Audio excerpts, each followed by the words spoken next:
My name is Polly. I was sitting at the top of the stairs, just out of sight. I could hear them in the kitchen, their voices all tangled up like a bunch of knotted shoelaces.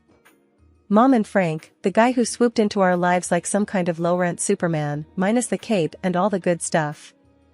Frank, she's my daughter, I heard Mom say, a tremble sneaking into her voice like it was trying to tiptoe around him. Look, Sheila, I didn't sign up for this, you know? It's bad enough I gotta deal with this place being a mess and you're cooking. He grumbled so loudly, I could hear his words clear as day.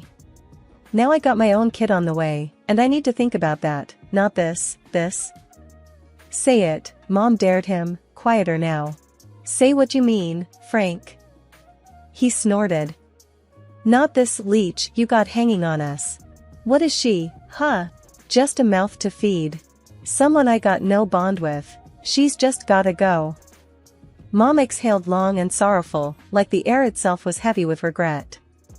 But where would she go? I felt like my heart was a punching bag, and Frank was the kind of guy who didn't know when to stop swinging. What about her aunt? That sister of what's his name, the dead guy? Linda? But... No buts, Sheila. Geez, you're always so soft. She's family, ain't she? Let her deal with the kid. There was a quiet beep as someone pressed a number on the phone, and my ears strained to hear the rest. Yeah, hi Linda? Frank here. Yeah, you're about to do me a solid. Got a bit of a situation. Well, no, not a health thing. It's about the kid, Sheila's daughter. I squeezed my eyes shut, wishing I could just disappear into the worn carpet beneath me. Yes, Polly, Frank's voice was gruff, impatient. Look, here's the deal. She's coming to live with you. What? Nah, don't worry about it. She's practically invisible anyway. Won't even know she's there. I heard Mom's shuffling feet, like she was pacing or fidgeting, probably wringing her hands the way she did when she was torn up about something. Linda, it's Sheila. Yes, I know. We're in a tight spot. I can't, with the baby coming. The next voice, Aunt Linda's, cut through the line, sharp and cold like the knives she used to make her overcooked roasts. Fine. I'll take her. But I'm not running a charity here, Sheila. You better keep sending checks. I could almost see Mom wincing, even from where I sat.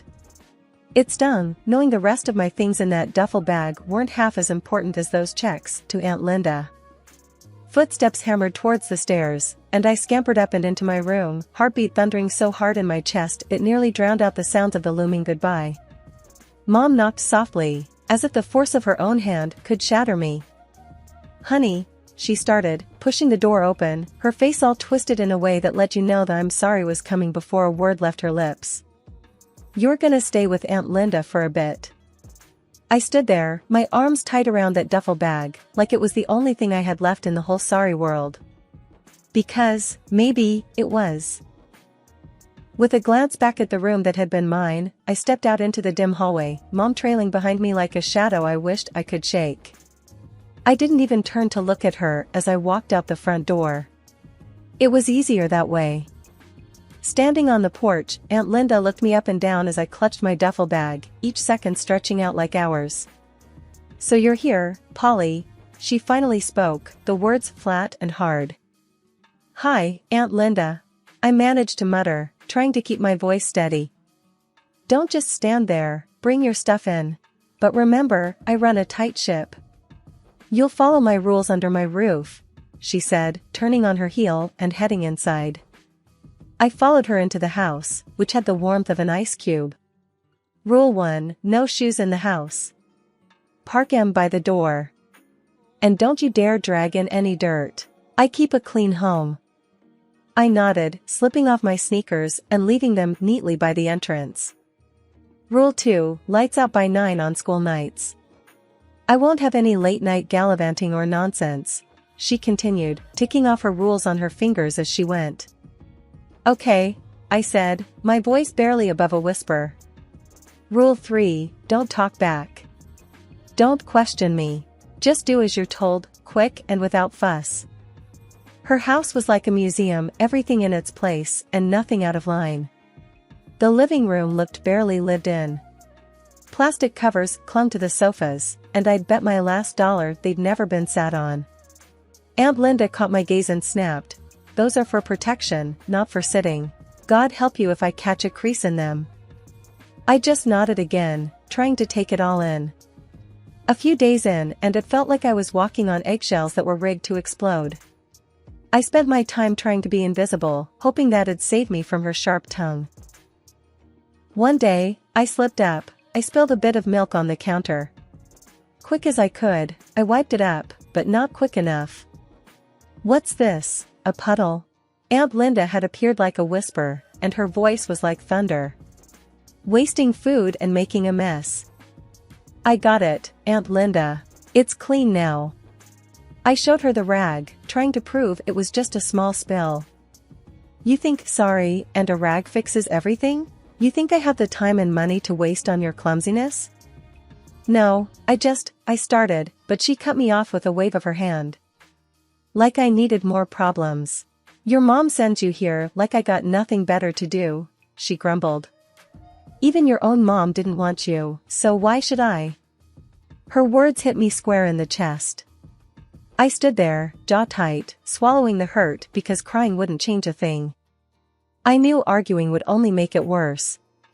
The rules were clear, and Aunt Linda was the kind who never bent them. Not for anyone. "Sorry, won't happen again," was all I could get out. "You're right, it won't. Because if something like this happens again, we're gonna have a bigger problem, you hear me?" Loud and clear, I answered. My voice sounded small, even to my own ears. Dinner was a silent affair. Aunt Linda liked eating without the sound of anyone else's breathing, it seemed.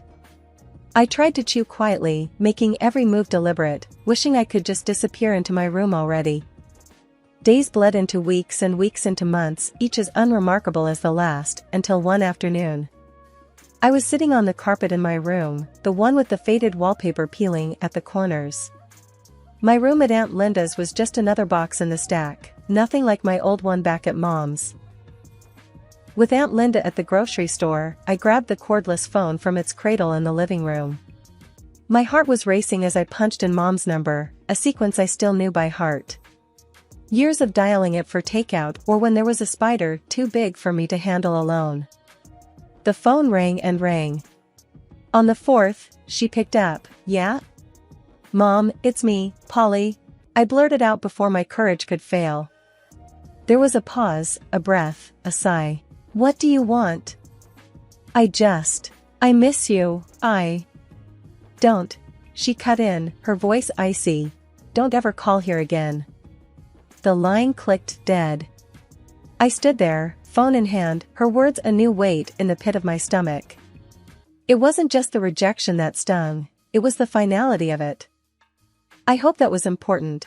Aunt Linda's voice came from behind me like a winter's draft. I turned, startled, the phone slipping slightly from my grasp.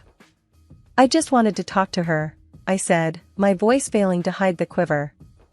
She snatched the phone from my hand, her eyes narrow slits. "You think these calls are free?" I'm sorry, I'll pay for it," I stammered, though I had no idea how. Aunt Linda snorted. "Pay for it? With what? No, you've caused enough trouble. I'm done with it, done with you." Before I could plead, she was on the phone, barking into the receiver. "Yeah, Betty? Get a room ready. She's coming to you." I barely had time to process her words before I found myself holding a bus ticket and a hastily repacked duffel bag. She dumped me at the bus stop with a shake of her head and a good riddance that followed me onto the bus. I was on my way to Grandma's, and as the bus chugged along, the town I knew became a blur. I thought about Mom's voice, that tone I'd never heard before. I pressed my forehead against the cool window, the hum of the engine a stark contrast to the storm inside me. Grandma lived in a smaller town a couple of hours away, in a house that was as old but twice as cozy as Aunt Linda's. She was standing on the porch when I arrived, her eyebrows drawn down in concern. "You okay, Polly?" she asked as I trudged up the steps. I shook my head. Aunt Linda sent me away. Mom doesn't want to talk to me anymore. Grandma sighed, opening her arms wide. I stepped into her hug like it was a safe haven. Families can be tough, she murmured. Come on in, I'll make you some tea. As I sank down at her kitchen table, surrounded by the comforting scent of cinnamon and apples, the warmth of the room unfreezing my fingers, I started to realize something hard. That sometimes, the idea of a parent isn't what you get.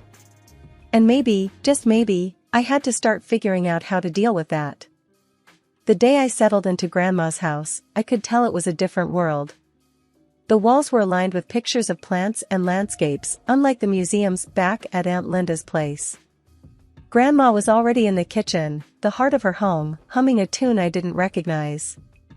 Gran, you need help with anything? I called out as I dragged my bag inside.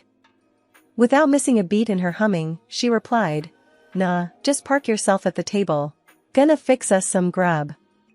Her voice was raspy from years of yelling over the noise of farm machinery back when she used to run the family's apple orchard. Now, the most noise she dealt with was the creaking of the porch swing and the clatter of her old pots and pans. As the weeks passed, I fell into step with her ways. Wake up before the sun, help with breakfast, then off to school. After school, help around the house, dinner, homework, and bed. No frills, no drama.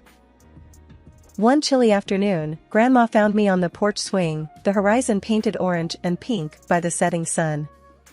Got something to tell ya, she said, pulling the other side of the swing down with her weight. I tightened my grip on the chains of the swing. Whatever it was, Grandma wasn't one for beating around the bush. You're not just staying here, you know. This isn't temporary. She held out some papers to me. I've gone and made it official. You're mine now, for good. I scanned the papers. Words like custody and guardianship jumped out at me. She'd done it. Why'd you do this, Gran? To me, it seemed like taking on a burden, more trouble than a teenage girl was worth. 'Cause your blood, kid. More than that. You got spirit. Remember, tenderness beneath the strength. She repeated her old saying and tapped her chest. Right here is where you've gotta be toughest. We sat quiet for a while, the swing creaking under us, the sky darkening. I let her words wrap around me like the quilts on my new bed upstairs. Thanks, Gran, I finally said. That was all. Thanks. It sounded lame even to my own ears. Well, don't thank me yet. You'll be pulling extra weeds tomorrow, make no mistake. Her tone was playful, but I knew she'd hold me to it. Sitting on the swing now, a few days after my sweet 16, I could see that Grandma's house wasn't just a haven. It was a starting line. And with her backing, I was finally ready to run my race. The morning sun hadn't even cracked the sky when Grandma kicked the bottom of my bed. Rise and shine, Doc, she barked, same as she had every morning since I started med school. I groaned, my hand searching for the alarm clock. It's not even light out, Gran. World don't wait for light. Cows don't milk themselves. Patients don't cure themselves, neither. She didn't have cows to milk, of course. It was about getting a point across, like always. Afternoons at the hospital were a blur of white walls and beeping monitors. By the time I got back, evening had settled in, and the house glowed with warm light. How'd it go? Grandma was at the stove, poking at something that smelled like heaven. Good, real good. I washed my hands at the kitchen sink, watching her move around the kitchen. Dr. Klein let me lead a minor procedure. She raised her eyebrows, a spoon still in her hand dripping some sauce. Is that right? And how'd that feel? Scary as hell, I admitted. But I did it, and it went well. That's 'cause you're made of tough stuff. She plated the food and set it on the small kitchen table. Earned your stripes today, huh? Feels like it, I agreed, diving into dinner. Afterward, we sat on the porch, me with a textbook, her with her knitting. The night was quiet, the only sound the crickets and the occasional turn of a page or click of needles. Thinkin' of Ted? She asked out of the blue. Ted was the first boy I brought home, a lifetime ago it seemed. Not much time for that. I didn't even glance up from my book. Relationships took time and energy I didn't have. You make time for what's important, she countered. There's more to life than just work and study. I sighed. Maybe after my residency, Gran.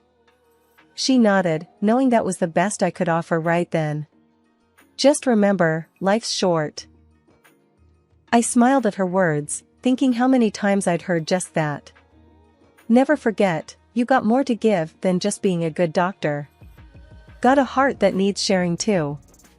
It was in this simple way that she kept my feet on the ground, reminding me there was a world outside medicine, and one day, I'd be a part of that too.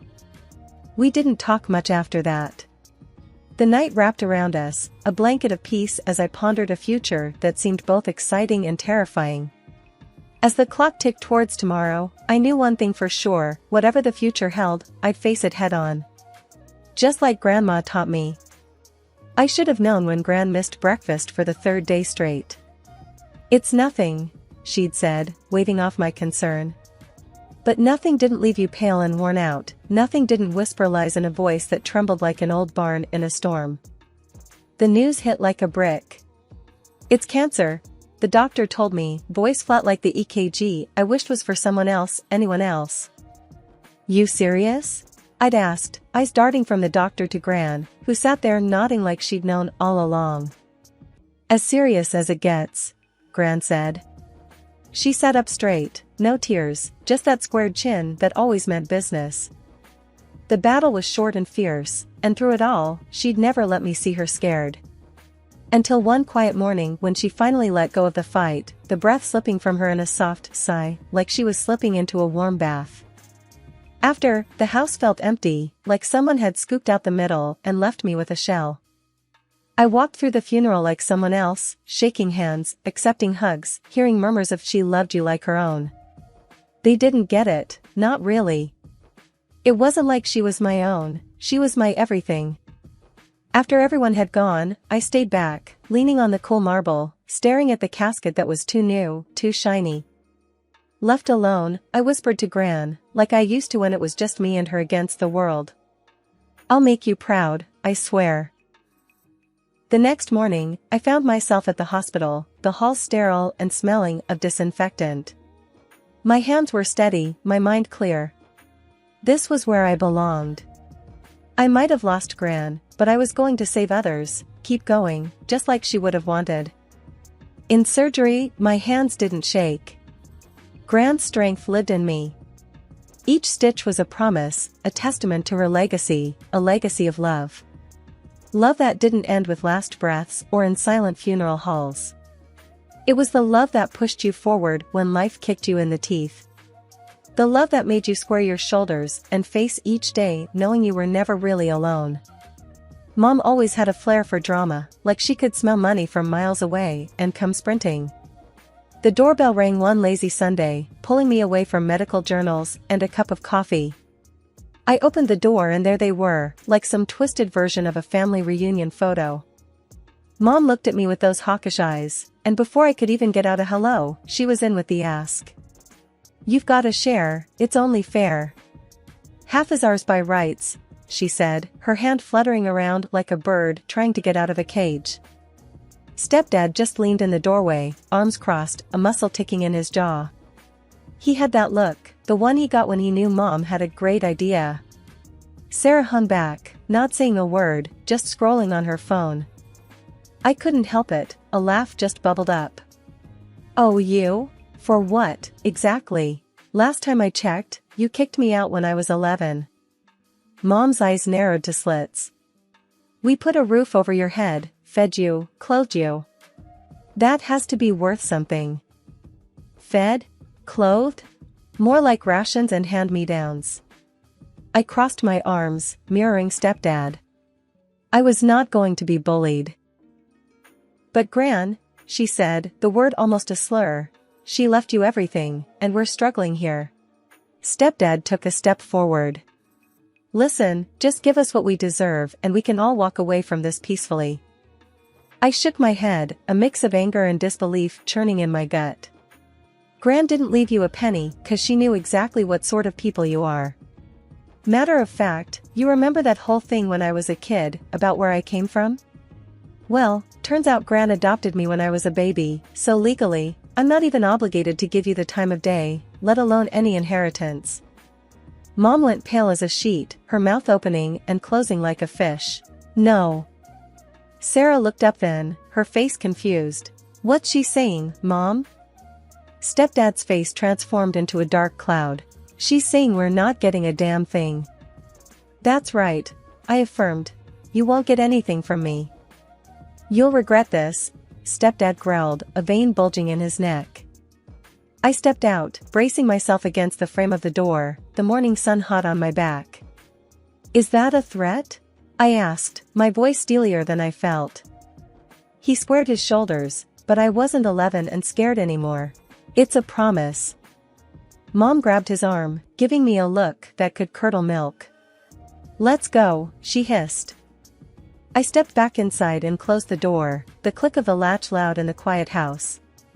Gran was gone, but she left me more than money. She left me the courage to stand up to them and the sense of worth they'd tried to take from me. Neighbors gave me the heads up with a quick call, that sort of just thought you should know ring that meant trouble. Your mom and her lot set up camp in your grandma's old house, they said, all concerned and a bit gossip hungry. That house was mine and mine alone, Grandma made sure of that. The nerve of them, thinking they could just move in and not one soul would tell me. Guys, I said, knocking on the door louder than necessary, you can't just crash here. This isn't a motel. Mom yanked the door open, a fake smile plastered on her face. Polly, we're family, she exclaimed, leaning against the doorframe like she owned the place. Stepdad loomed behind her, his look less welcoming.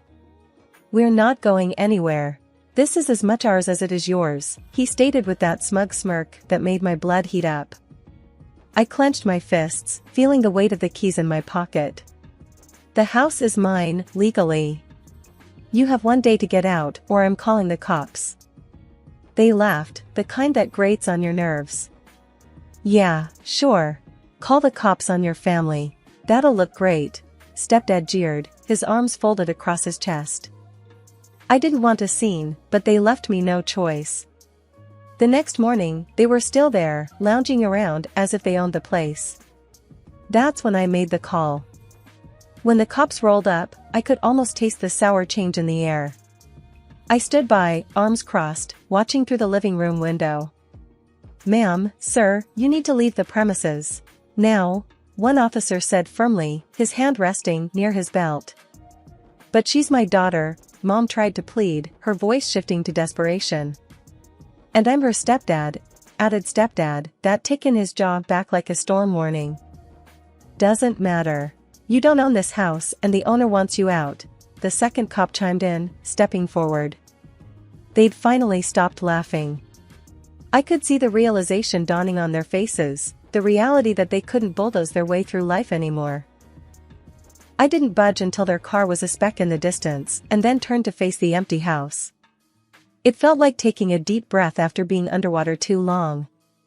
It was quiet, the kind of peace that comes when a storm has passed and left clear skies in its wake.